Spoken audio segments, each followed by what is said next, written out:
Hello friends, यदि किसी patient को हाई ब्लड प्रेशर का प्रॉब्लम है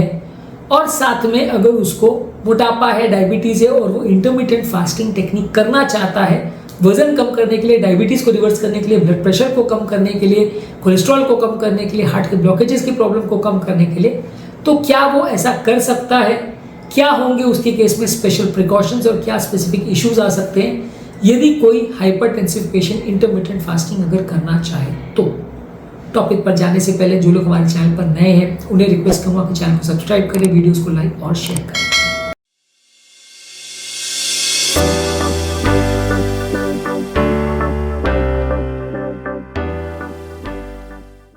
यूजली हाइपरटेंसिव पेशेंट्स में इंटरमिटेंट फास्टिंग से उतना ज़्यादा फर्क नहीं पड़ता है क्योंकि हाइपरटेंशन लेवल्स में थोड़ा वेरिएशन आता है इंटरमिटेंट फास्टिंग द्वारा। जब आप लंबे समय तक कुछ नहीं खाते हो और जहाँ फीडिंग विंडो भी होता है वहाँ पे भी यदि आप कम नमक वाला खाना खाते हो तो कंपेरेटिवली थोड़ा ब्लड प्रेशर को कम करने में मदद करता है। वजन कम होता है तो इनडायरेक्टली हमारा ब्लड प्रेशर लेवल्स भी कम करने में मदद करता है। बॉडी में इन्फ्लेमेशन कम करता है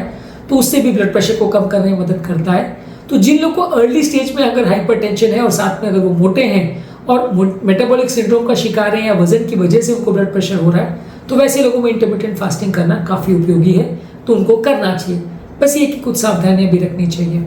इंटरमिटेंट फास्टिंग का बेसिकली मतलब है कि यहाँ पे हम टाइम डिपेंडेंट फास्टिंग करते हैं, यानी 12 घंटे की अगर हम फास्टिंग कर रहे हैं तो 12 घंटे खाना खाएंगे, 12 घंटे नहीं खाएंगे। 16 घंटे की फास्टिंग कर रहे हैं तो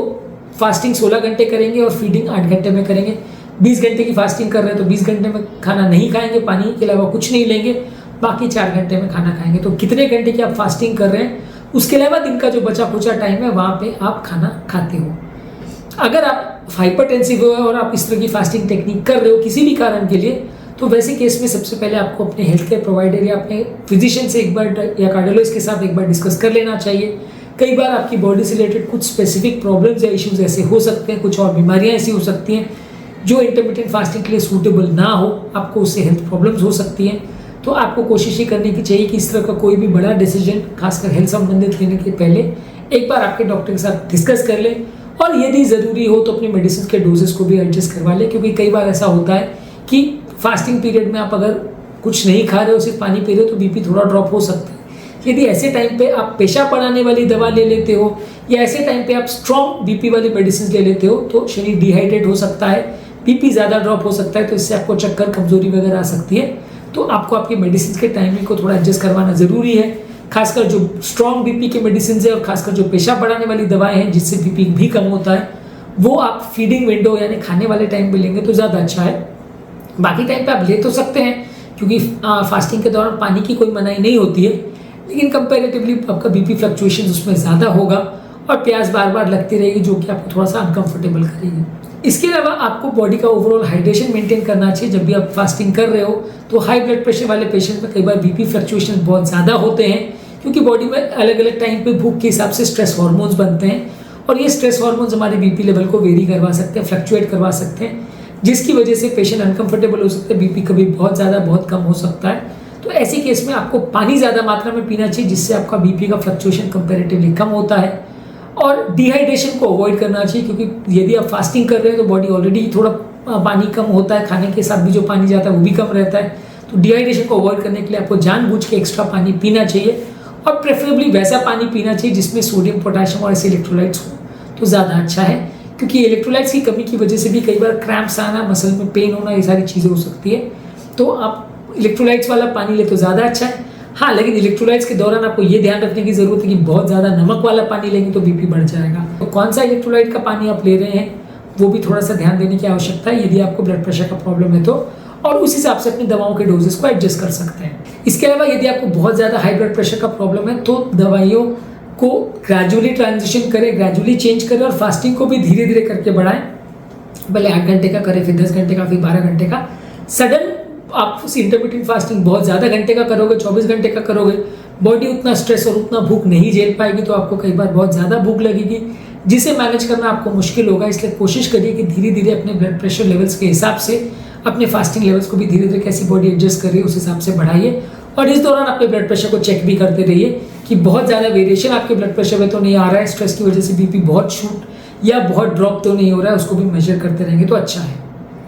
इसके अलावा आपको कोशिश करनी चाहिए कि बैलेंस्ड फूड लेना चाहिए, यानी कि साग सब्जी और प्रोटीन, विटामिन, मिनरल्स का पूरा भरपूर बॉडी में पोषण मिले। कोई भी बहुत ज़्यादा ऑयली या प्रोसेस फूड या जंक फूड आप ज़्यादा खाने की कोशिश करेंगे या बहुत ज़्यादा नमक वाला खाना खाएंगे तो बीपी में ज़्यादा वेरिएशन आएंगे, आपको ज़्यादा अनकंफर्टेबल होगा, प्रॉब्लम ज़्यादा होगी।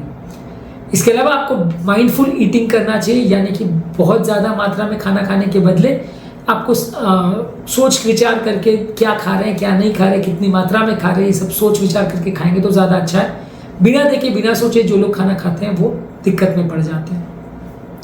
इसके अलावा ब्लड प्रेशर के हिसाब से अपनी लाइफस्टाइल में चेंजेस भी करिए। बहुत ज़्यादा एक बार में खाना वगैरह मत खाइए, धीरे धीरे करके थोड़ी थोड़ी मात्रा में खाना खाइए। डेली एक्सरसाइज कीजिए, योगा प्राणायाम वगैरह करके आप अपने मेंटल स्ट्रेस को कम कर सकते हैं, क्योंकि कई बार फीडिंग विंडो के बाद जब फास्टिंग विंडो आता है तो मानसिक तनाव की वजह से, कई बार स्ट्रेस की वजह से, भूख की वजह से कई बार बीपी फ्लक्चुएशन हो सकता है। तो योगा प्राणायाम वगैरह करके अपने स्ट्रेस हार्मोन्स को आप कम कर सकते हैं और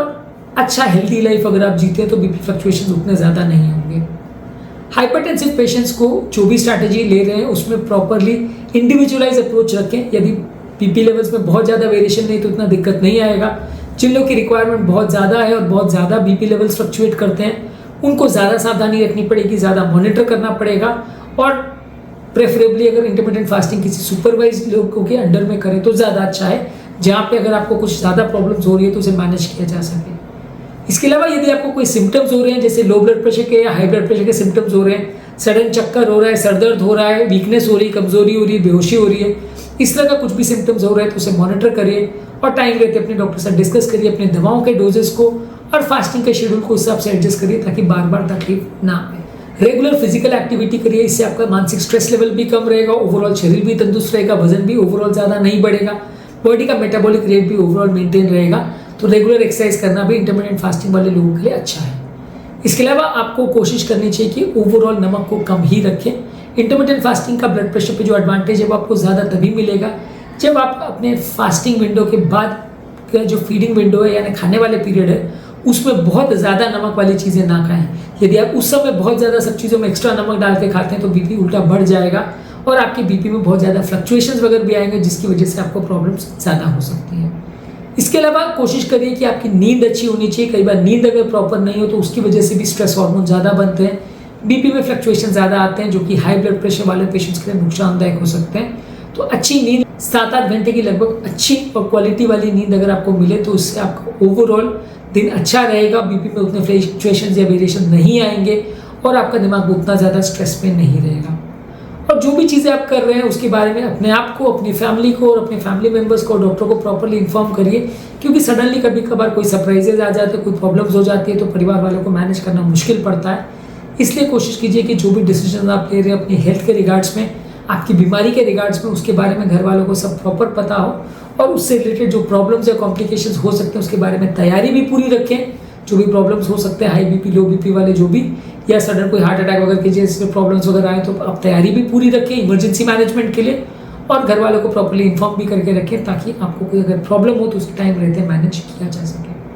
तो आज के टॉपिक में हमने बात करी कि क्या हाइपरटेंसिव या हाई ब्लड प्रेशर वाले पेशेंट्स इंटरमिटेंट फास्टिंग कर सकते हैं कि नहीं, और अगर कर सकते हैं तो क्या चीज़ों को उन्हें विशेष ध्यान रखने की आवश्यकता है